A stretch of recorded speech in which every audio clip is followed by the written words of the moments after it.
Hello and welcome friend in this live session for the course Introduction to Modern Indian Political Thought, and my name is Mithilesh Kumar Jha, your course instructor. This is the second live session for this course, and first few minutes I would like to spend responding to the questions which some of you have put up in the Google spreadsheet that was provided to you, and meanwhile you can also write your comments, queries in this chat section, and I will respond to them as well after responding to the question which was put on the Google spreadsheet. So, first question was by Vaishali Prasan, and the question was about submitting the assignment. So, and this question is there on the discussion forum as well, and some of you have also asked this question about the submission of assignment, and many of you missed it for some reason, and also many of you have missed it because of some genuine reason, medical and otherwise. So, as you know, this acceptance of assignment and calculation of the marks is done through a particular way where after the deadline there is no possibility of accepting any further submission. So, to answer Vaishali question that watched many lectures but could not submit the assignment, and can we do it to sit for the final exam? The answer is this is not possible to do so. However, if you have submitted or enrolled for the course and registered for the exam, and you have submitted about 8 assignment, that should be enough. But at this point of time, it is not possible to accept any new submission. So, if you have submitted about 8 assignment, that should be sufficient, in a sense where out of 12 only best 8 assignment is included for the final calculation from the assignment. So, if you have done it, that would be enough, but at this point of time it is not possible to accept any further assignments. So, we are sorry about that. Then the next question is from Jairam about nature of the final end semester question.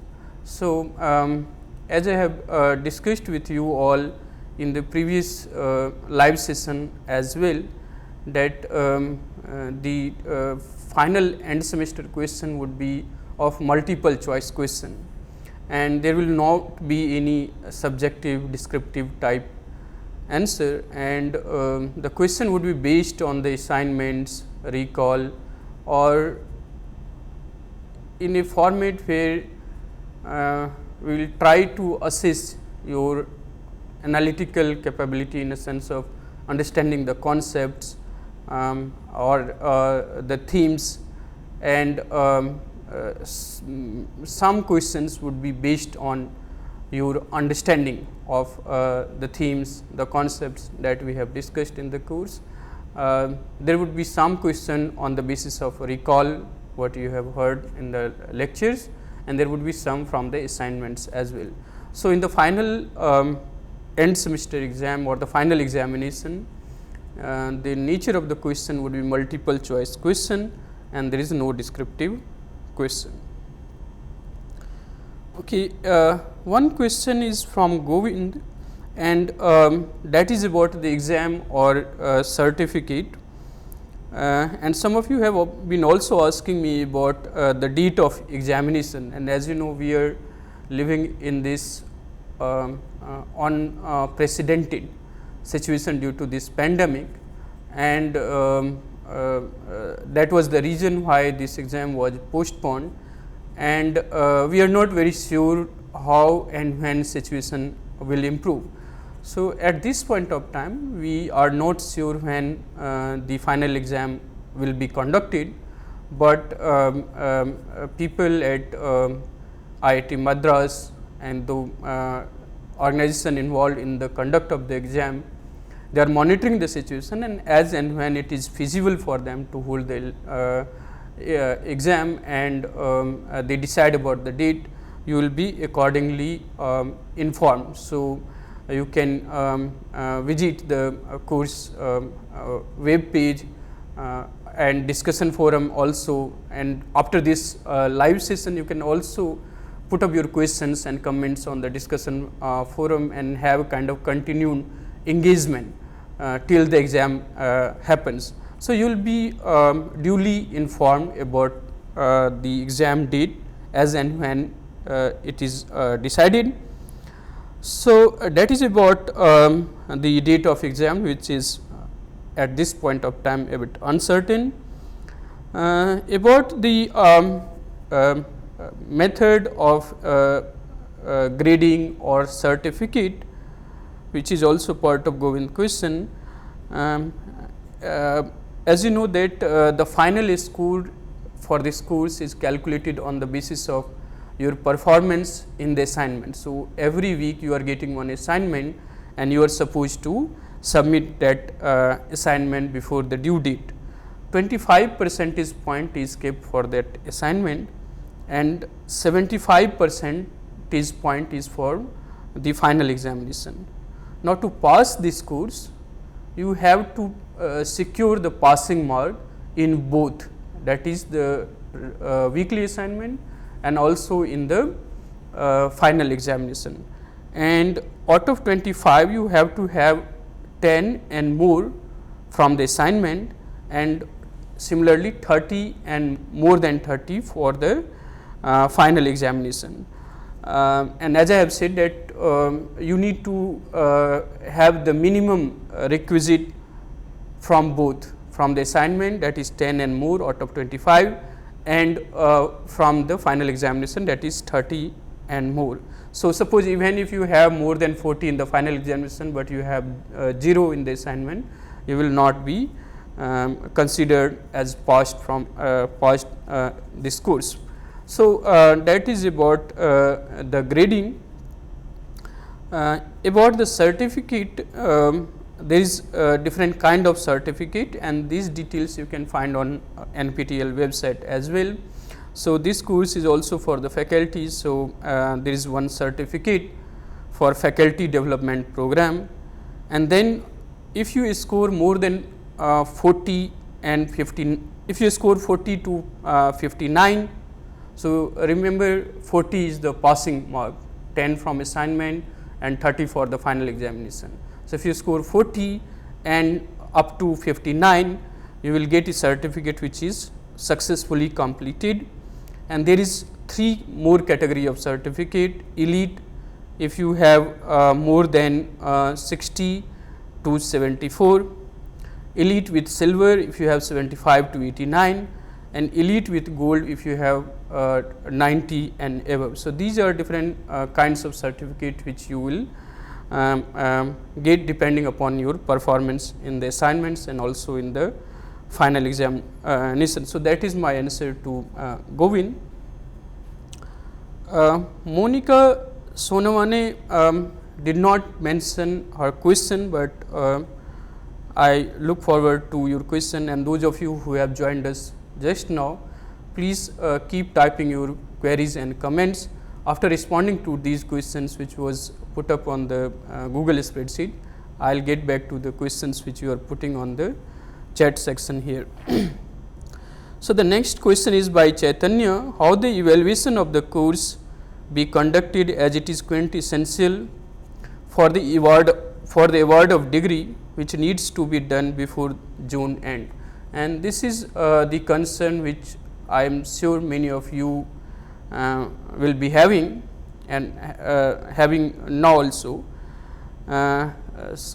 Considering this situation, we are not very sure as to when this final exam will be conducted.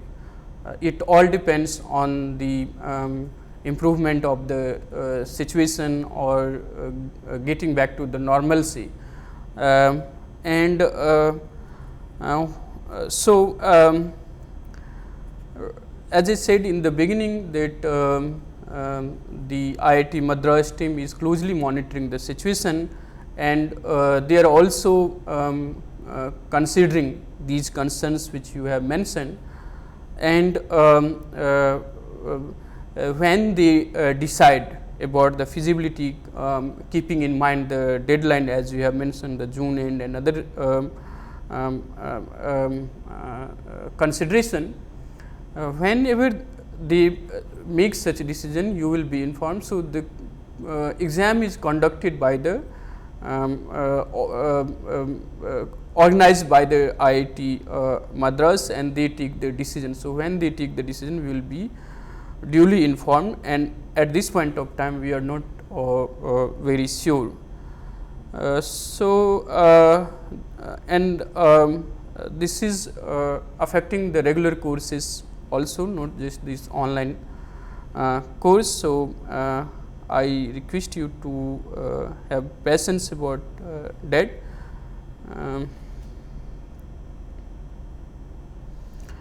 However, once the exam is conducted, assessment for this particular course will not take much time. So, once the exam is over, within a few days or a week time, your assessment will be done and your grade will be uploaded.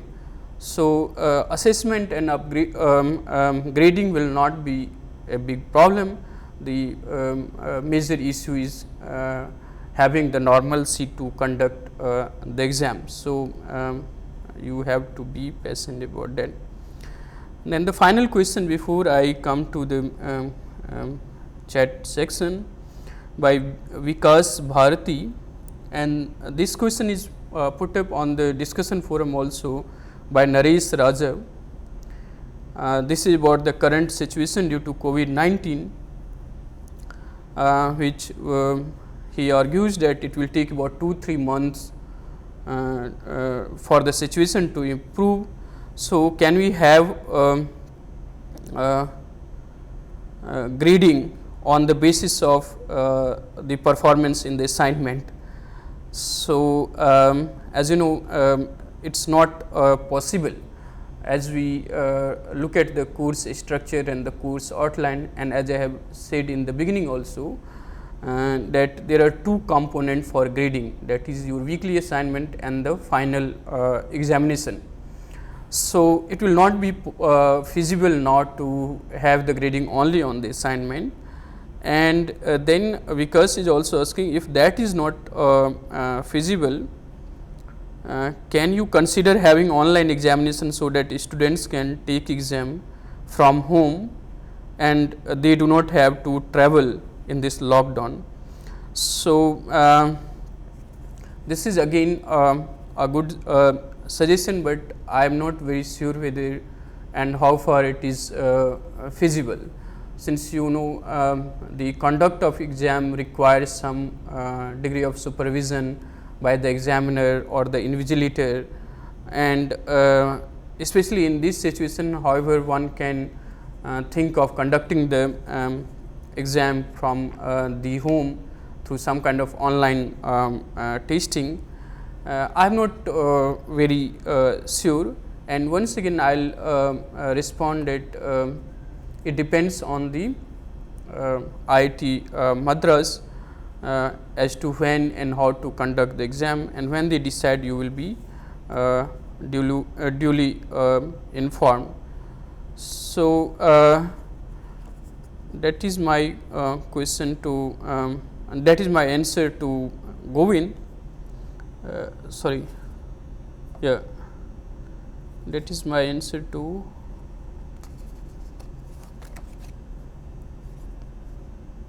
Vikas Bharati, Naresh Raja, and many of you have also the similar question. So, Naresh Raja is also mentioning here, when are we going to have the final exam, sir? So, Naresh, as I have mentioned that this situation is unprecedented, and IIT Madras and along with the organizing agency, they are closely monitoring the situation. As of now, we are not sure when that exam will be conducted, but whenever that decision is taken, you will be informed. So, have patience about that. Then Vinny Arya is asking, on what basis will get marks on assignment? It should submit online mode or offline mode. So, Vinny, the due date for the submission of assignment is over now. As for this course, the date of exam has been postponed. So, now it is not possible to accept any new submission of assignments through online and offline mode. So, that is my answer to you. Only thing that is left for the assessment is assessment for this course is the final exam. Then Naman Vadhava is asking, sir, what happens if a person has submitted less than 8 assignment? So, Naman, that is a good question. As I said that ideally you should submit all the assignments, and then your best 8 assignment will be included for the final grading. That means, the 25% is marks that is kept for the assignment. Your best 8 assignment will be included for the calculation of that mark. But suppose if someone has not submitted 8 assignment, but whatever assignment he or she has submitted, say 4, 5, 3, and managed to secure 10%, that is the minimum for passing the course, that should be okay. And if overall marks is less than 10, then you cannot pass the course. But even whatever assignments you have submitted and you manage to score 10 or more than 10 out of 25, you your grading will be included in the final grading after the final exam. So, that is my response to Naman Vadhava. And those of you who have joined us now, I will request you to keep asking your question and comments, and I will be very happy to respond. Naman Vadhava is also asking, where should we check the marks for assignment? Is assignment 0 also continue? No. So, Naman, assignment 0 was for practice only from 1st to 12 will be counted for the final grading, and your marks, I believe, I will get back to you on the discussion forum after discussing with the technical team here. But I believe the score should be made available to you immediately after submission. So, all the answer is provided, but however, I will check with the technical team and get back to you on the discussion forum on this point about whether you know your score in the assignment for the assignment you have submitted or not. So, that is my response to Naman Vadhava. So, anyway, I hope you have enjoyed this course, Introduction to Modern Indian Political Thought and the thinkers we have done. You can also ask some question related to any of the thinkers and the themes that we have covered in this course, and I will be very happy to respond. And I will also request you to keep posting on the discussion forum, and we will respond to your queries there as well. So, until the exam date is announced or exam is offered, use the discussion forum for any clarification or any other kind of queries that you may have. So,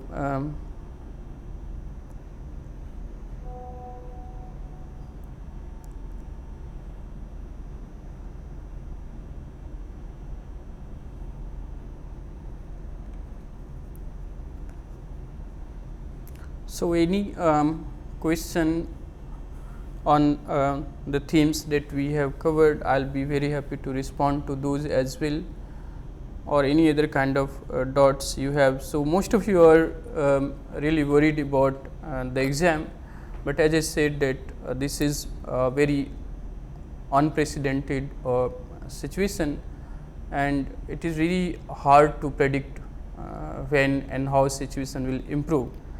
So, for the exam date, I will request you to keep waiting on that.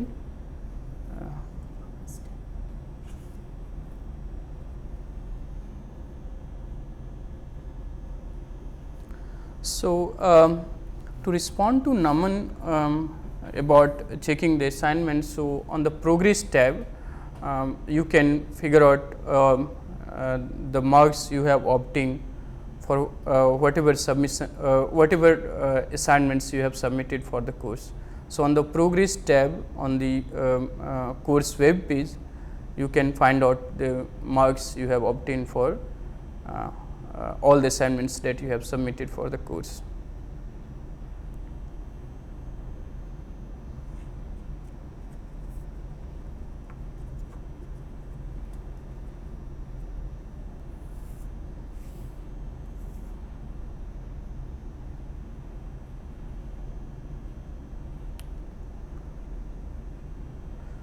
So,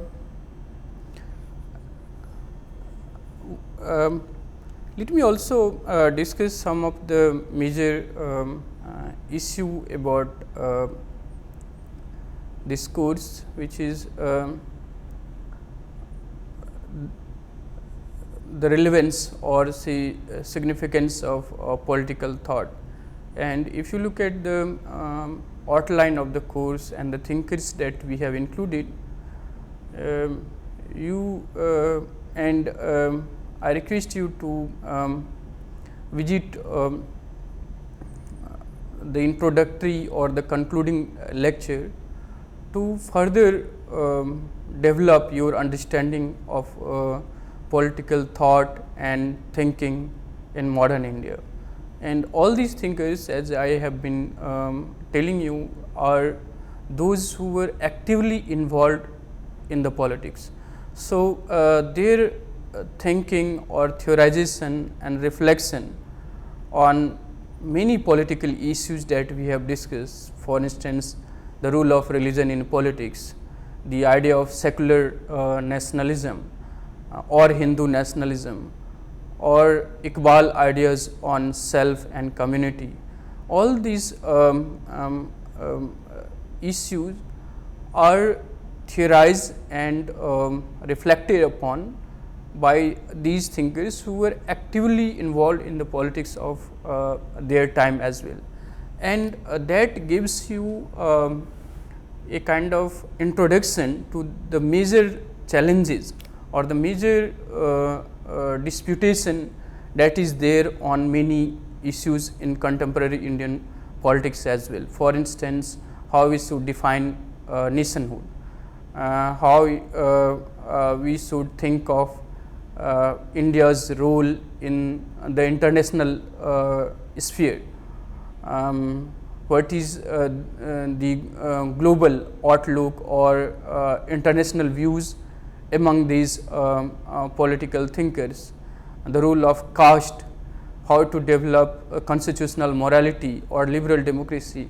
So, these are some of the contentious issues that dominates the political discussions in contemporary times as well, and the roots of these issues can somehow be traced to these political thinkers as well. And from this course you can read So, this course is a kind of introduction to the modern Indian political thought, but you can also now read the writings by these thinkers, the original writings by these thinkers, and then think about the larger theorization about the political issue, where the tendency is one to have a kind of nativist approach where you do not engage with other tradition of thinking. So, there is a kind of indigeneity, and then there is also the possibility of engagement, Normandy, Palmer and others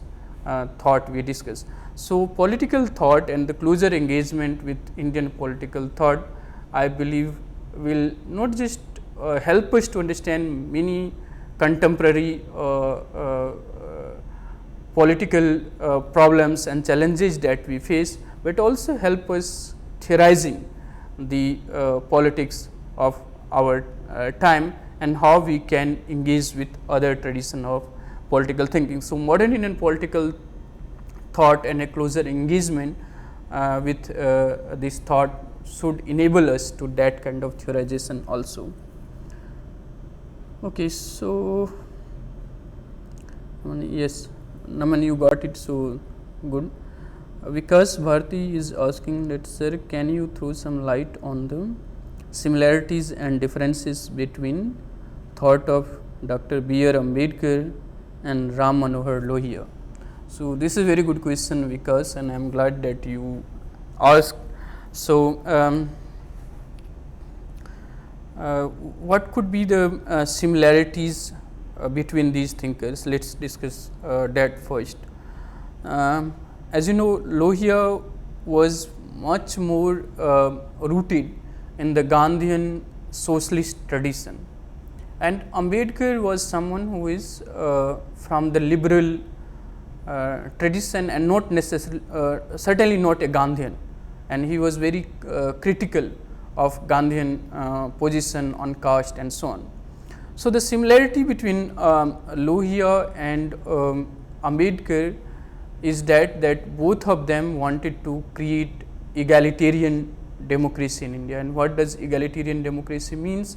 That there should not be any caste based discrimination that was so obvious, so embedded in the social political practices in India. So, both of them envision a politics or a democracy or the state which would be based on the egalitarian principle, where the majority or the caste based discrimination or the marginalization of the majority will not happen. So, for them democracy mean that all the sections of the society, particularly those who are historically marginalized and also economically and socially marginalized in the contemporary Indian politics as well, they should not just have a formal sense of equality, but they should be empowered socio-economically as well to have a stake in the politics of the country, to deepening of the democracy, if you like. So, one of the similarities between B.R. Ambedkar and Ram Manohar Lohia is their agreement about how to solve or resolve this caste based discrimination in India. And in post independent time, Ram Manohar Lohia tried to engage with these Ambedkarites thinking about annihilation of caste and how to use them to unite these Bahujan sections of Indian society. So, that is one of the similarities. However, the difference is that Ambedkar was someone who was rooted in the liberal tradition of political thought, and was someone who was very radical in terms of his approach to the caste issue. And he, as we have discussed on the constitutional morality, his views on democracy, and also his views on caste, the annihilation of the caste, which is very radical. Even Gandhian approach to the caste question or the Harijan, he has very significant differences from the Gandhian approach. However, Lohia was rooted in the Gandhian philosophy and also trying to develop the socialist position in Indian politics, which should be different or distinct from the communist approach on the one hand and the Congress approach on the other hand. And that was the kind of ideological time, if you think that from the centrist kind of Congress position to the extreme left of Communist Party, Lohia was someone who was trying to develop a Panchamadi presidential address, if you recall, a distinct brand of Indian socialism. So, his approach to eradicate caste or remove caste barriers or make the society, democracy and state more egalitarian was through the socialist mode of politics, where there was a kind of convergence with the Ambedkarite tradition, but also differences in terms of his ideological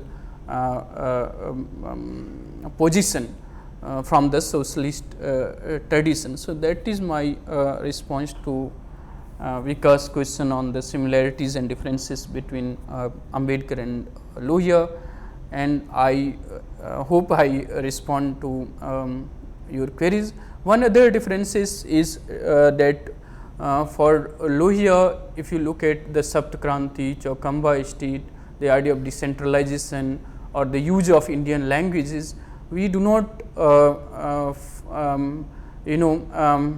find such kind of articulation. Or so Ambedkar also has his views on language and other things, but Lohia used this language caste to create a class which would not be the existing ruling class in India. So, for Lohia, language, which is the English, is also a kind of status symbol or a kind of entry to the ruling class in India. So, Lohia was having a much more broader views in terms of different barriers which prevents the majority of Indian people to make Indian democracy more egalitarian. However, Ambedkar was much more rooted in the caste based discrimination. So, that is my response to your question. Naman Vado says, sir, it just shows my total points for assignments.